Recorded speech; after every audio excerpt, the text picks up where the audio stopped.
le thème qui nous semblait s'imposer,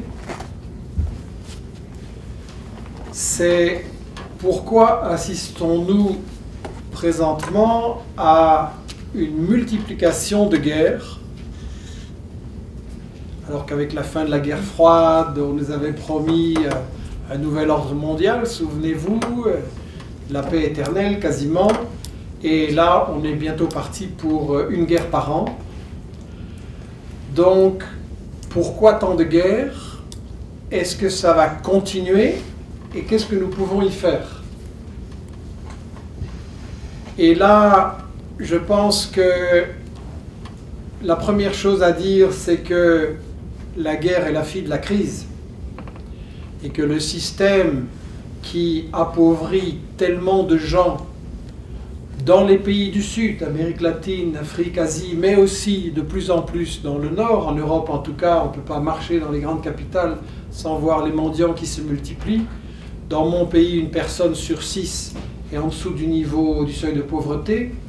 Des familles doivent choisir, ou bien on envoie les enfants à l'école, ou bien on paye le dentiste.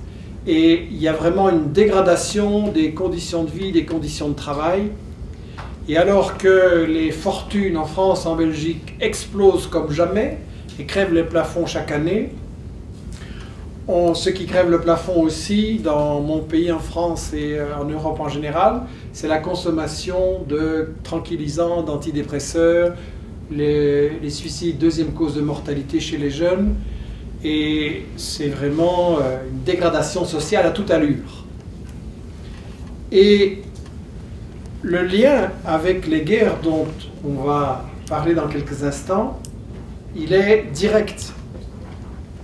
Il n'y a pas un problème social ici et des guerres là-bas, c'est la même bataille pour une raison bien simple.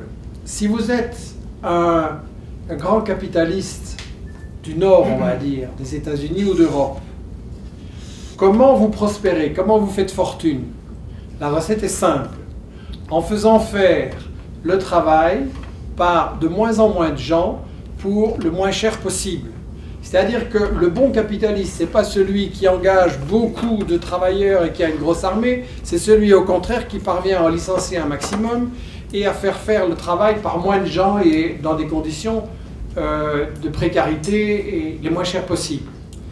Ça, c'est une multinationale qui annonce un plan de restructuration mondiale, 10 000, 15 000, on appelle ça chez nous dégraissage, ce qui est vraiment immoral comme vocabulaire. La multinationale qui annonce ça, ben son action, elle grimpe à Wall Street. C'est ça, être un bon capitaliste. Bien. Mais quand vous faites ça, évidemment, le concurrent, il fait la même chose. Et tous font la même chose, obligé. Et après, à qui vous vendez? Quand vous avez bien appauvri les gens qui travaillent pour vous, à qui vous vendez? Donc évidemment, c'est un système qui crée sa propre crise, et comme évidemment il ne peut pas le reconnaître, et qu'il ne peut pas prendre le seul remède qui mettrait fin aux crises, à savoir distribuer équitablement les richesses, on est obligé de continuer dans la même voie, et donc, comme ils sont tous dans une concurrence acharnée, la voie consiste à, puisqu'on a trop de capitaux ici, ces pauvres riches ont des capitaux, ils ne savent pas encore en faire les malheureux, donc on les exporte en Afrique, en Amérique latine, où ça peut rapporter gros parce que les matières premières, la terre, le travail des gens, on ne les paye pas. Il suffit de graisser la patte à un petit dictateur, de mettre quelques pourboires, et on peut ainsi exploiter les richesses pour quasiment rien, tant qu'il n'y a pas de résistance. Et donc, le problème justement, c'est que cette exportation massive de capitaux a comme fonction de permettre le pillage des richesses, ce qui évidemment provoque des résistances et des guerres. Et fondamentalement, toutes les guerres auxquelles nous assistons sont des guerres de pillage, des guerres économiques, des guerres pour le fric. Ça évidemment, ça ne peut pas se dire à la télévision, c'est pour ça que vous n'êtes pas devant votre poste, mais ici entre nous.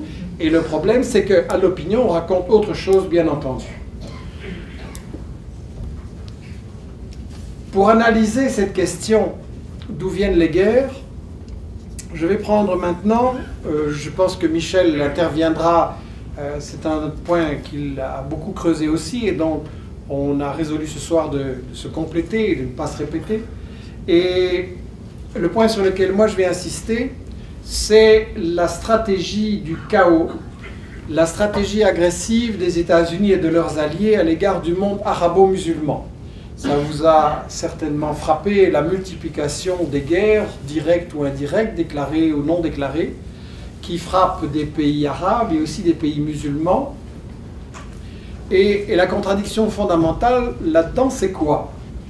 C'est que vous avez d'un côté, le monde arabe, c'est 300 millions de gens dans une vingtaine de pays, et la moitié de la population a moins de 15 ans, et quand elle va arriver sur le marché du travail, elle va trouver rien. Quand vous vous baladez dans les rues du Caire, ce qui frappe, c'est la pauvreté hallucinante. Au Caire, une capitale de 20 millions, vous avez 2000 personnes qui arrivent chaque jour pour vivre là-bas et qui sont essentiellement des paysans ruinés, et il n'y a pas de perspective. Et pendant ce temps-là, une bande de dirigeants corrompus, une élite, se remplit les poches, construit des fortunes colossales. Et donc la contradiction, elle est là. Cette pauvreté massive dans la toute grande majorité du monde arabe, pourtant le monde arabe, justement, il a le pétrole. Et théoriquement, il devrait avoir résolu en premier le problème de la pauvreté. Il y a là une richesse extraordinaire. Exxon, 45 milliards de dollars de bénéfices sur une année, 45 milliards de dollars, plus que la production totale de bien des pays dans le monde, et pourtant, c'est la misère qui règne là. Enfin, pas partout. Vous avez sans doute vu aussi à la télé ce genre de reportage sur les Émirats du Golfe, où les émirs là construisent des tours de 600, 700, 800 mètres, la mienne plus haute que la tienne et en avant. Et donc, qu'est-ce qu'on met là-dedans? On met des trucs complètement inutiles, on met des hôtels de luxe, on met, vous pouvez le loger dans une tour pareille de 800 mètres, avec une très belle vue sur la mer bien sûr, juste c'est 25-27 000 dollars la nuit. Ok? C'est libre. Qu'est-ce qu'on fait avec l'argent du pétrole? Est-ce qu'on fait ça? Ou est-ce qu'on reverse les pétrodollars à Washington, d'une part, à New York pour la bourse de Wall Street pour aider les pauvres multinationales qui, c'est bien connu, n'ont pas assez d'argent?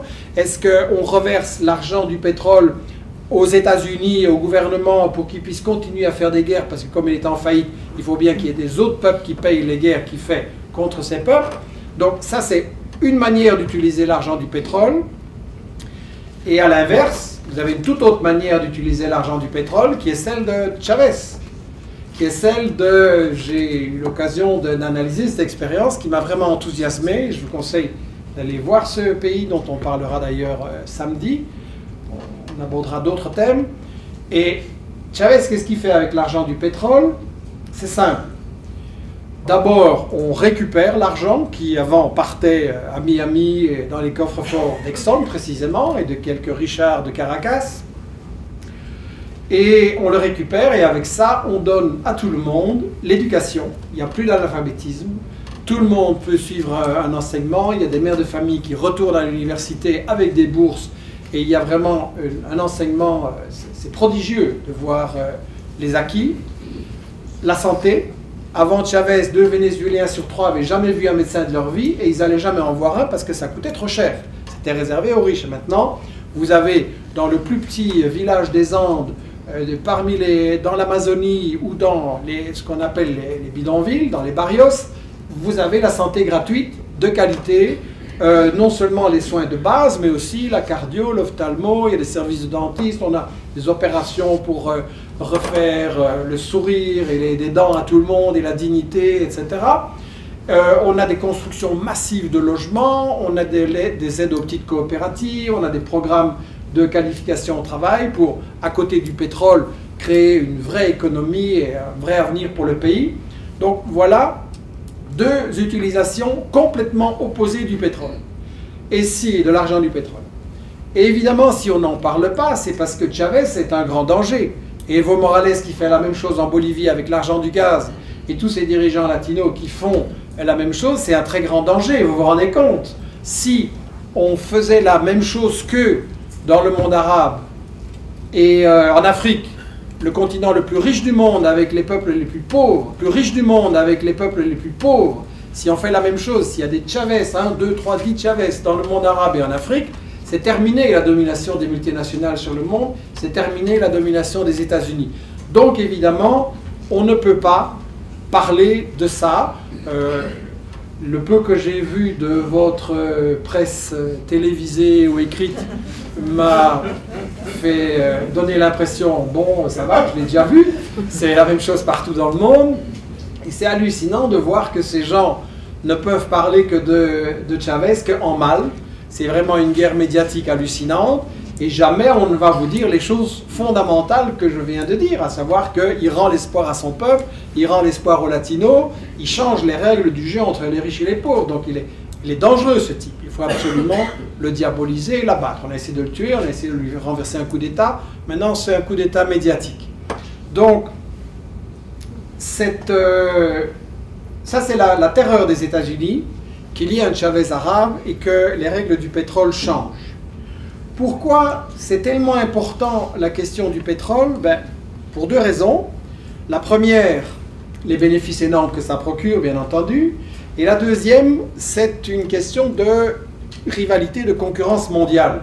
Les États-Unis sont une économie en déclin, mais quand même forte, en rivalité, en guerre économique en fait, avec l'Europe, avec la Russie, avec la Chine, et avec les puissances du Sud, bien entendu. Il faut absolument que le tiers-monde ne puisse pas disposer de ses richesses et faire comme au Venezuela et dans quelques pays un projet de développement indépendant. Il n'a pas le droit d'échapper à l'aide généreuse, c'est-à-dire au chantage de la Banque mondiale, du FMI et des multinationales. Il faut rester à genoux.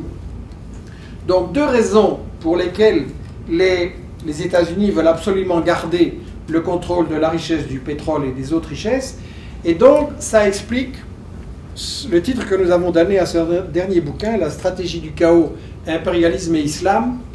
Les États-Unis considèrent qu'il y a une sorte de arc islamique, ça, directement, ça fait peur. Et l'arc islamique, c'est non seulement le Moyen-Orient, la Méditerranée, mais c'est aussi des pays de la Corne de l'Afrique, donc à l'est, à la pointe, qui est vers l'océan Indien, Somalie, Soudan, et puis c'est aussi des pays comme l'Afghanistan et le Pakistan,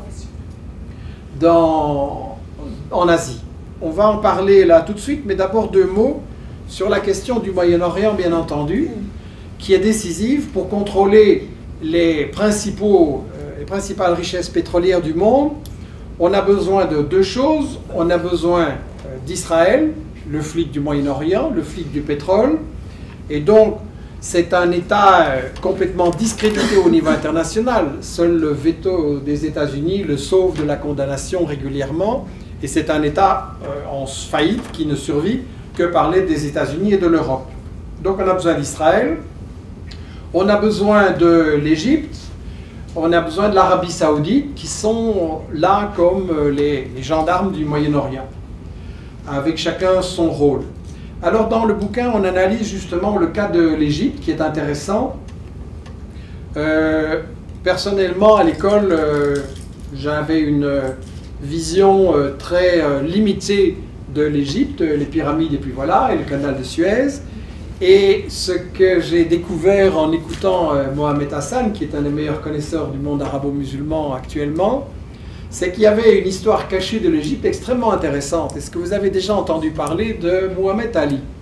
C'est pas le boxeur, c'est un autre, c'est vers 1820-1830, et bon, tranquillisez-vous, moi non plus, j'en avais pas entendu parler, et pourtant on aurait dû nous en parler à l'école, parce que c'est un sultan là en Égypte, qui dépendait théoriquement de l'empire turc-ottoman, mais il était en déclin et contrôlait plus grand chose, et donc vers 1820-1830, il lance un projet très original de créer un État moderne avec une agriculture moderne. Donc on aide les paysans, on les aide à stocker leurs céréales, etc. Ça c'est vraiment étonnant à l'époque. On crée une armée moderne aussi. L'Égypte venait d'être visitée, je vais dire, par Napoléon, donc ça avait donné des idées. Et Mohamed Ali, il veut créer une armée moderne pour, et d'ailleurs il va le faire, envahir une série de pays. Il va aller très loin, vers le sud, vers la Palestine, vers l'ouest, donc créer un nouvel empire en fait. Et puis la troisième mesure révolutionnaire, on va dire, de ce bonhomme, c'est qu'il crée aussi, 1825-30, une industrie moderne avec une métallurgie, une sidérurgie. 1830. À ce moment-là, il y a ça en Angleterre, c'est un peu en Belgique, il n'y a même pas ça en France et dans d'autres pays, parlons pas de l'Allemagne ou de l'Italie, donc c'est étonnant. Et ce projet de créer un grand empire arabe capitaliste moderne va évidemment être brisé par le colonialisme britannique, qui ne veut absolument pas qu'il y ait là un empire qui puisse le contester. Pour les Britanniques, l'Égypte et le canal de Suez, enfin le futur canal de Suez, pardon, mais l'Égypte c'est déjà la voie qui mène vers leur grande colonie des Indes, qui leur apporte déjà beaucoup plus que les usines en Angleterre avec l'exploitation épouvantable décrite par Marx. Donc l'Égypte c'est vital, mais ils ne veulent absolument pas que l'Égypte se développe. Donc on a brisé Mohamed Ali, après l'Égypte va stagner, elle va renaître avec Nasser qui développe le projet d'une Égypte indépendante. Lui aussi, il veut faire une économie autonome, on va dire, et c'est frappant de voir que sous Nasser, on était arrivé à ce que l'Égypte, elle était productrice de céréales, et elle en importait, pardon, seulement 10%, et maintenant, avec les traîtres Sadat et Moubarak et la domination des États-Unis, l'Égypte est un pays qui importe 80% de ses céréales, donc totalement dépendant du Nord.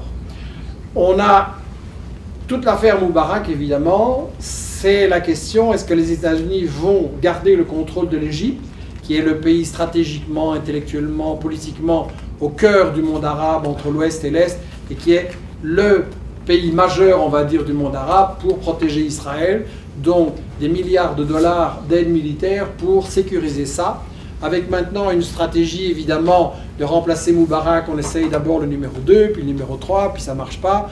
Les frères musulmans, ou en tout cas leur direction, on les agite comme un épouvantail, mais en réalité, en coulisses, c'est bien arrangé, qu'ils sont totalement d'accord avec le programme néolibéral des États-Unis.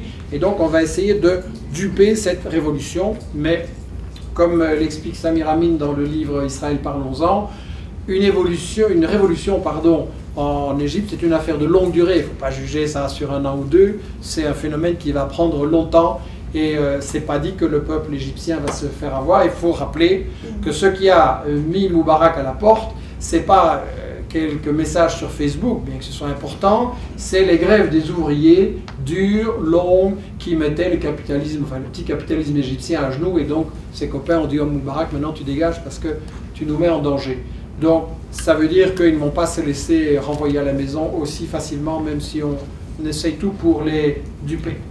Le bouquin dont je parle là, il analyse en fait une série de pays, l'Iran, la Turquie, la Libye, la Tunisie, pour voir d'une part l'impact du colonialisme européen, parce que ça on n'en parle jamais, alors qu'on ne peut pas comprendre le présent si on ne connaît pas le passé. Mais il analyse aussi les stratégies actuelles des États-Unis et de la France pour garder la domination de ces pays-là. Et rassurez-vous, je ne vais pas vous parler de chacun des pays, mais il y en a un quand même dont je voudrais dire deux mots, c'est l'Arabie Saoudite.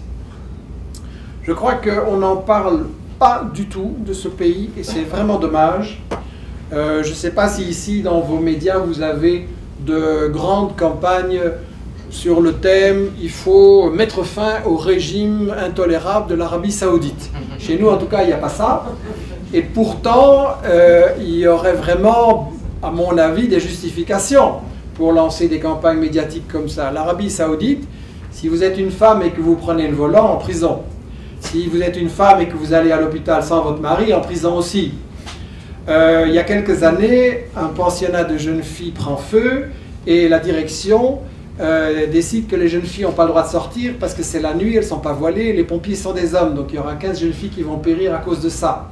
Avec toute une police politico-religieuse qui est là pour quadriller et terroriser la population, pendant que c'est bien connu, les souverains et l'élite boivent du whisky et se tapent des bonnes femmes sans problème. L'Arabie Saoudite, c'est un pays où il n'y a pas de constitution. Et d'ailleurs, le nom Arabie Saoudite, ça devrait faire réfléchir. C'est le nom d'un type. Saoud, c'est une famille. Ça veut dire que c'est un pays qui appartient à un bonhomme. Et il n'y a pas de constitution parce que vous n'avez pas de droit comme citoyen. En fait, vous appartenez à ce bonhomme. Donc, c'est quand même, bien entendu, syndicat interdit, esclavage des travailleurs immigrés qui sont là pour faire le sale boulot. Et il y a énormément d'abus qui sont documentés, qui sont connus. Il y a plein de rapports là-dessus. Et pourtant, il y a zéro campagne pour mettre fin à ce qui est clairement le régime le plus arriéré, le plus barbare, le plus inhumain de la planète. Zéro campagne. Et au contraire, on les présente comme des modérés, nos alliés, et depuis 50 ans, on vous raconte qu'ils vont gentiment évoluer, qu'il faut les laisser tranquilles et que tout va aller bien. En réalité, on a fait alliance là-bas, les Britanniques d'abord et les États-Unis ensuite, avec les pires meurtriers, les pires assassins et les pires fanatiques, qui jouent un rôle derrière le terrorisme contre la Libye, contre la Syrie et d'autres pays, qui financent le terrorisme et le fanatisme en Europe occidentale aussi, à travers des mosquées, à travers des choses comme ça, certaines mosquées. Hein. Et donc, pourquoi on ne fait pas ces campagnes contre l'Arabie Saoudite? Tout simplement parce que, grâce à l'Arabie Saoudite, les pétrodollars sont directement recyclés, comme je le disais, à Wall Street et dans le budget des États-Unis pour continuer à faire la guerre. Plus le fait que l'Arabie Saoudite, déjà à l'époque, avait conclu, on en parle ça dans le bouquin, ils avaient mis sur pied le Safari Club, qui n'était pas une question de tourisme, mais qui était en fait un petit club où il y avait le Shah d'Iran, il y avait Mobutu du Congo, il y avait 2-3 dictateurs de ce genre-là, et il y avait le roi d'Arabie Saoudite. Et ces gens-là, en fait, finançaient des mesures de protection contre les dictatures, les bonnes dictatures, ceux qui sont avec nous, et organisaient de la déstabilisation et l'assassinat de toute une série de gouvernements et de dirigeants progressistes. Donc il n'y aura jamais de campagne contre l'Arabie Saoudite si nous ne la faisons pas nous-mêmes. Voilà deux exemples, et les autres exemples sont intéressants aussi, mais bon, il faudra lire le bouquin. Ce qui est important, c'est que tout ça, en fait partie d'une bataille générale pour conserver la domination des États-Unis sur le monde arabe et sur le Moyen-Orient, et même recoloniser les zones qui ont été perdues. Et donc là, je ne vais pas développer maintenant les guerres contre la Libye et celles contre la Syrie, parce que c'est déjà la guerre, en fait, contre la Syrie. Je ne vais pas les développer, mais s'il y a des questions, je répondrai volontiers. En deux mots, il s'agit de reconquérir des zones qui avaient été perdues. La vraie raison du renversement de Kadhafi, qui avait été décidé non pas parce qu'il y avait quelques manifestations et de la répression, mais qui avait été décidé 3 ans plus tôt à Paris et à Washington, avec un travail des services secrets des uns et des autres sur le terrain dans l'Est libyen, plusieurs mois avant les fameuses manifestations et plusieurs mois avant l'intervention du clown BHL. Et ça se trouvait déjà, je ne vous raconte pas des secrets que j'ai découverts par un travail acharné, ça se trouve dans le New York Times, ça se trouve dans des quotidiens italiens qui se sont fait un plaisir de balancer les services secrets italiens, se sont fait un plaisir de balancer les services secrets français, parce qu'évidemment la guerre en Libye c'était aussi de la part de Sarkozy et de Cameron, l'Allemagne et l'Italie, pousse-toi de là, maintenant c'est nous qui prenons les contrats. Et c'est que ça. L'autre grand crime de Kadhafi, je ne vais pas dire que c'était un grand démocrate que j'adorais, mais de toute façon la question ne se pose pas. Pourquoi on va s'en prendre à ce dictateur-là et pas à tel autre qu'on a mis en place et qu'on protège? Pourquoi on finance l'armée d'Arabie Saoudite pour aller tirer sur les manifestants du Bahreïn? Pourquoi on fait la même chose au Yémen et on va s'en prendre à celui-là? Hein, c'est comme on a déjà eu l'occasion de le dire, il y a les bons et les mauvais dictateurs. Mais le crime majeur peut-être de Kadhafi, c'était d'utiliser l'argent du pétrole, certainement pour donner un niveau de vie exceptionnel à toute sa population, y compris aux Africains immigrés, pas de racisme non plus, émancipation de la femme, mais comparé avec l'Arabie Saoudite, le Koweït et le Qatar. Hein. Mais le crime majeur, je disais, c'était de financer des projets de développement alternatifs de toute une série de pays africains pour échapper au chantage des multinationales de la Banque mondiale et du FMI. Ça, c'était le grand crime. Ces pays doivent rester dépendants. Or, avec 30 milliards de dollars de revenus par an du pétrole utilisés pour aider toute une série de pays africains, ça, c'était un très, très grand danger.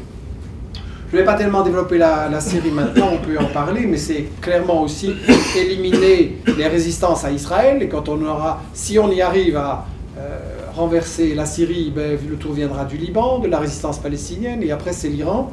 Et voilà. Donc, la question est, pourquoi toute cette cette agressivité.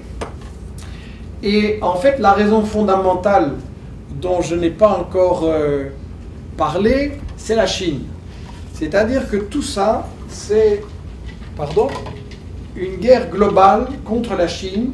Je disais que les États-Unis veulent absolument conserver leur domination sur le monde. Et le tout grand concurrent au niveau économique et politique, c'est la Chine, qui clairement a changé les rapports de force dans le monde.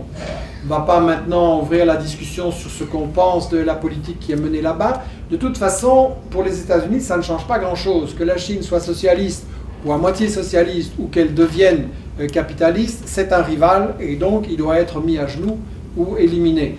Évidemment, la Chine est un gros morceau qu'on ne peut pas attaquer comme ça, donc la stratégie, c'est de l'encercler et de la priver de ses alliés. Et justement, un chapitre majeur du bouquin, c'est celui qui analyse l'océan Indien. Souvent, en termes de stratégie, on regarde les pays, mais en réalité, ce qu'il y a entre les pays est parfois encore plus important. Et l'océan Indien, vu que l'Asie, c'est le continent d'où se déroule la bataille économique du siècle présent, que c'est la majorité de la population, des richesses et le plus grand potentiel de développement, l'obsession des États-Unis, c'est d'empêcher que l'Asie leur échappe. C'est d'empêcher que se forme une alliance entre les trois grandes puissances de l'Asie, à savoir la Russie, la Chine et l'Iran. Si cette alliance-là se fait, il est clair qu'elle va attirer d'autres pays, dont l'Inde et une série d'autres pays, que ça va créer un marché commun économique, que ça va créer une alliance économique et politique, que forcément le Japon il ne pourra pas rester en dehors, et que donc l'Asie va échapper aux États-Unis. Et ça veut dire que leur domination mondiale est fichue. La Chine est déjà devenue le partenaire alternatif pour l'Afrique. Les échanges se sont multipliés en une douzaine d'années par 20. Elle est devenue aussi le partenaire avec l'Amérique latine. Les échanges se sont multipliés par 14. Et l'océan Indien, c'est la zone où se déroule cette bataille, cette guerre non déclarée, parce que la Chine n'a pas de pétrole, pas assez, n'a pas de matières premières, pas assez de biens agricoles. Elle est donc entièrement dépendante du commerce avec l'Afrique, avec l'Amérique latine. Et c'est justement ça qu'il s'agit d'empêcher. Et si vous regardez une carte de l'océan Indien, qui est donc la zone là entre l'Asie, l'Est de l'Afrique et l'Australie tout en bas, ben, l'océan Indien, vous êtes frappé par le nombre, bon il vous faudra de bons yeux ou bien regarder la carte un peu plus tard, mais vous êtes frappé par le fait qu'il y a des explosions absolument partout. Coup d'État à Madagascar, Soudan, pays sous pression, guerre civile, entre parenthèses avec la main des États-Unis et Israël derrière les mouvements séparatistes, Somalie, pays plongé dans le chaos, Yémen, Érythrée qui est une des prochaines cibles, et Pakistan, Afghanistan, et puis bon, la liste continue, Thaïlande, Birmanie, absolument partout. Quel est le point commun pour toutes ces explosions qui peuvent être des guerres directes, des guerres civiles, des guerres entre pays ou des coups d'État? Le point commun, c'est le commerce maritime. C'est-à-dire 60% du commerce maritime mondial, il est déjà là. On a l'impression, nous en tout cas européens, que le gros c'est le commerce maritime en Atlantique ou en Pacifique. Non, il est déjà là, le centre du monde. Et c'est ça que les États-Unis veulent contrôler militairement et en contrôlant. Quand vous voulez faire un commerce maritime, vous avez besoin de ports en eau profonde ou d'une série de ports en fait en eau profonde pour les grands trafics de containers. Les navires doivent pouvoir s'arrêter sur cet énorme trajet. Et donc la Chine a des projets avec le Pakistan, avec la Birmanie, et puis sur la côte ouest de l'Afrique. Et chaque fois qu'il y a des collaborations, ça c'est une règle relativement simple de la politique internationale, s'il y a un pays que vous ne connaissez pas bien, où il y a un type qui se fait renverser ou une guerre civile, première question à se poser, est-ce qu'il a dit je vais un peu me tourner vers la Chine? Et dans les 5 minutes, il a un problème. C'est vraiment une nouvelle règle du grand jeu stratégique international. Donc il s'agit en fait d'empêcher que la Chine devienne par ce commerce un partenaire fondamental avec l'Afrique, avec l'Amérique latine, et que le commerce sud-sud change la situation mondiale. Alors pourquoi on a appelé ça la stratégie du chaos? Parce que les États-Unis ne pouvant plus gagner une guerre directe d'occupation coloniale à l'ancienne, je vais dire, Bush, vous vous souvenez, il avait une liste incroyable, il y avait 60 pays qui abritaient le terrorisme dans le monde, il y avait une longue liste de cibles, il s'est cassé la figure en Irak, il s'est cassé la figure en Afghanistan, ce sont des défaites pour l'Empire des États-Unis, et donc les États-Unis ont eu à reconsidérer leur stratégie, et ça, c'est pas Obama qui le fait, Obama c'est un employé, mais l'homme derrière Obama, c'est Zbigniew Brzezinski. Et justement, Michel et moi, on avait été très attentifs dans les années 90 aux vues stratégiques de ce bonhomme, qui est clairement un des stratèges les plus importants des États-Unis. Il a écrit un livre absolument dégoûtant, mais qu'il faut lire, qui s'appelle Le Grand Échiquier, The Grand Chessboard, dans lequel, mais ça, il est déjà un peu vieux, depuis, il a dû l'actualiser. Là, il disait, les États-Unis, s'ils veulent garder la domination du monde, ils doivent empêcher l'alliance entre l'Europe et la Russie, entre la Russie et la Chine, et le Japon, ils doivent diviser les rivaux. Maintenant, il est obligé de réactualiser, et lui, il se focalisait beaucoup sur la Russie. Très charitablement, il voulait diviser la Russie en 3. Comme par hasard, la zone où il y avait du pétrole et du gaz n'était pas dans la même zone que Moscou, étonnant. Mais maintenant, il a dû se focaliser beaucoup plus sur la Chine, et il développe une stratégie un peu plus défensive, on va dire. Mais Brzezinski, c'est le stratège de la guerre indirecte. Bush, c'était la guerre directe avec occupation, ça ne marche pas. Donc, on va faire la guerre, comme on dit en anglais, par proxy, par intermédiaire. On va faire en sorte que les pays se battent entre eux, où on va financer le plus discrètement possible des forces qui vont propager une guerre civile. Et à ce moment-là, on interviendra comme arbitre ou pour sauver, enfin voilà, les prétextes habituels. Donc, effectivement, pourquoi on appelle ça maintenant la stratégie du chaos? Parce que la stratégie du choc et de l'invasion directe a échoué. Et ce n'est pas une méthode que les États-Unis peuvent faire. Quand vous envahissez un pays, ça provoque des résistances, ça coûte cher. Les États-Unis s'arrangent pour faire payer leur guerre par les autres, mais il y a des limites, surtout en période de crise économique. Et donc, il faut faire la guerre à meilleur marché. Et ça, c'est la nouvelle stratégie. Et quand on ne peut pas contrôler un pays de manière tranquille, eh bien, on va le détruire. Et c'est ce qu'on fait avec l'Irak, avec l'Afghanistan, c'est ce qu'on est en train de faire aussi avec le Pakistan, qui se tourne vers la Chine, c'est ce qu'on fait avec la Libye, c'est ce qu'on est en train de faire avec le Mali, c'est ce qu'on est en train de faire avec toute une série de pays dans le monde. En Somalie, hein, dans les grands médias, on nous dit ah, les Somaliens, c'est des sauvages, ils ne sont même pas capables d'avoir un gouvernement. Quand il y a eu un gouvernement en Somalie, qu'est-ce que les États-Unis ont fait? Comme ce n'était pas un bon gouvernement, ils ont envoyé l'armée éthiopienne avec des armes chimiques et des trucs hallucinants pour les massacrer et pour renverser le seul gouvernement qu'il y a eu. Le Soudan, c'est les États-Unis qui sont derrière son éclatement. Bien. Donc, la stratégie du chaos, c'est si tu ne peux pas le contrôler, tu le détruis pour que ce pays ne puisse pas être un allié, un partenaire pour les rivaux, pour la Chine, etc. Ça, c'est la clé, je pense, de l'explication de toute une série. Parce qu'on dit parfois, les États-Unis, mais là, ils sont en train de plonger le pays dans le chaos, donc ce n'est pas à leur avantage, pourquoi ils font ça? C'est d'une part l'aveu que les États-Unis sont une puissance en déclin, économique, financier, même militaire, malgré leur arsenal, et que donc ils ne sont plus capables de contrôler directement. Donc la stratégie du chaos, c'est le plan B, c'est la stratégie de rechange. La dernière chose que je voudrais ajouter sur ce thème, c'est qu'effectivement, comme le rappelait Michel, tout ce que fait l'OTAN aujourd'hui était parfaitement prévisible. Il n'y avait pas besoin d'une boule de cristal, il suffisait de regarder les intérêts économiques, les intérêts stratégiques, de regarder comment se comportent les grandes puissances en période de crise économique. Et clairement, l'OTAN était l'armée des multinationales. Et effectivement, on avait annoncé qu'elle allait se tourner vers le Moyen-Orient, vers le tiers-monde et devenir le gendarme mondial des multinationales. Et ça se passe comme ça. La première guerre de l'OTAN, hein, soi-disant une alliance pour défendre l'Europe contre l'Union soviétique, bien, l'Union soviétique a disparu, donc l'OTAN aussi, non, on se reconvertit. Et donc la première guerre de l'OTAN, ça a été en Europe, contre la Yougoslavie, pour la détruire.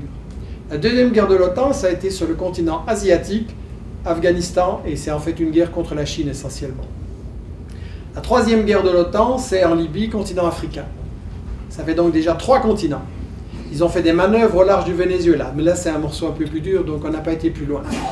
Et donc on a clairement ce projet d'armée des multinationales, avec aussi l'organisation des forces armées des États-Unis sous la forme AFRICOM. Les États-Unis ne s'étaient pas beaucoup occupés de l'Afrique, mais dès qu'on trouve du pétrole et des richesses, la rivalité avec la France reste importante aussi.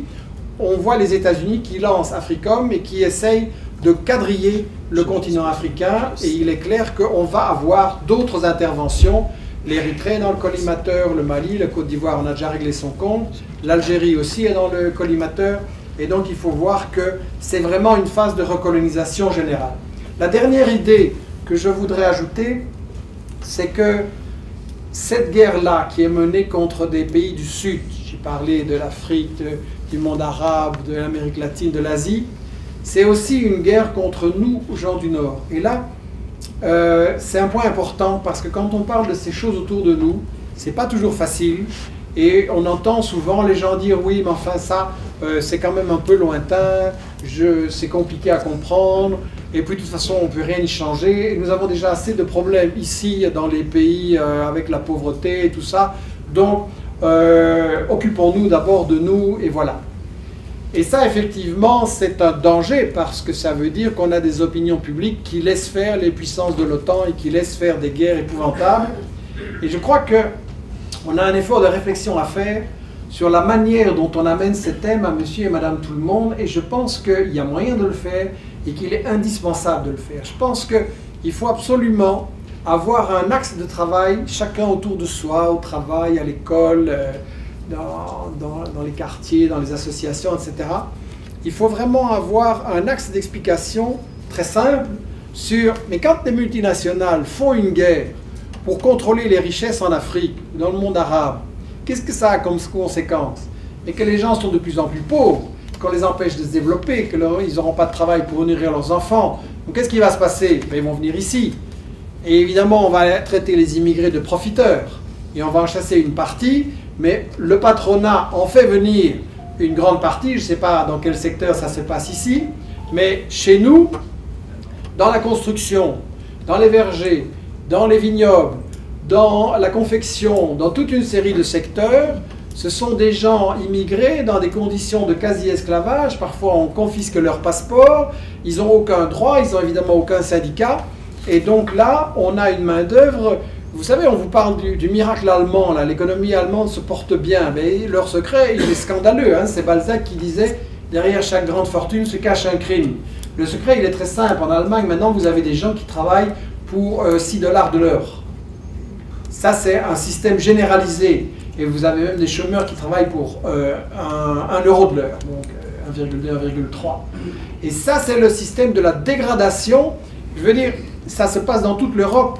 Et je pense aussi aux États-Unis, et ici vous me le direz, je pense que les multinationales, si on les laisse contrôler toutes les richesses des pays du Sud et plonger ces populations dans le désespoir, ces gens vont venir dans le Nord, et le but c'est d'organiser la concurrence généralisée.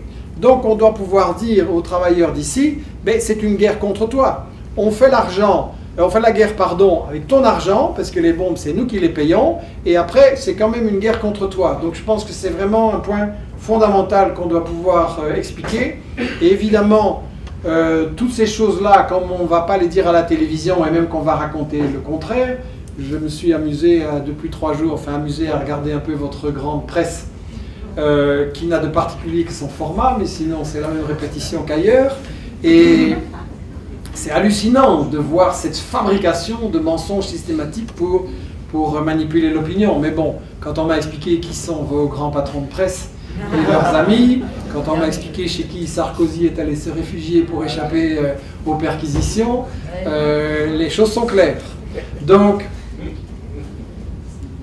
mais ça veut dire aussi qu'on a une mission très importante. Il n'y a pas de guerre sans guerre de l'info, sans désinformation. C'est quelque chose que je n'ai pas cessé de répéter. Les guerres ne commencent pas par des bombes, les guerres commencent par des médias mensonges. Et les guerres ne peuvent avoir lieu qu'avec l'ignorance, avec une population à laquelle on raconte des histoires. Ça, c'est le thème dont on va parler samedi, les principes de la propagande de guerre, mais on va développer ça parce que c'est important de l'analyser et de voir les mécanismes par lesquels on peut parler autour de soi. Mais ça veut dire qu'on a une mission fondamentale et que d'une part, il faut des groupes comme celui de Michel, comme Rebellion en Espagne, comme des sites comme Le Grand Soir en France et quelques initiatives de ce genre-là.